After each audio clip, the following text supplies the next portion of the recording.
حضرت سیدنا ابو ہریرہ رضی اللہ تعالیٰ عنہ بیان کرتے ہیں کہ حضور نبی اکرم صلی اللہ تعالی علیہ وآلہ وسلم نے فرمایا میری امت میں مجھ سے سب سے زیادہ محبت کرنے والے وہ لوگ ہیں جو میرے بعد ہوں گے۔ حضور صلی اللہ علیہ وسلم کے بعد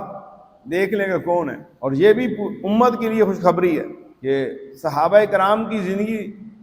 انہوں نے حضور کی اپنی ظاہری زندگی میں وہ صحبت اختیار کر لی، اور حضور صلی اللہ علیہ وسلم نے پوری امت کو بھی اس انعام میں شامل کر دیا۔ آپ فرماتے ہیں کہ مجھ سے زیادہ محبت کرنے والے میرے بعد ہوں گے، ان میں سے ایک شخص کی یہ آرزو ہوگی کاش وہ اپنے تمام اہل و عیال اور مال دولت کو قربان کر کے میری زیارت کر لے۔ صرف دیکھنے کی خواہش اس کی اتنی ہوگی، وہ کہے گا مجھے میری دنیا کا سارا مال و متاع لے لو، اولاد لے لو، گھر بار لے لو، مجھے بالکل فقیر و کنگال کر دو، لیکن ایک لمحے کے لیے نبی پاک کی زیارت دے دو،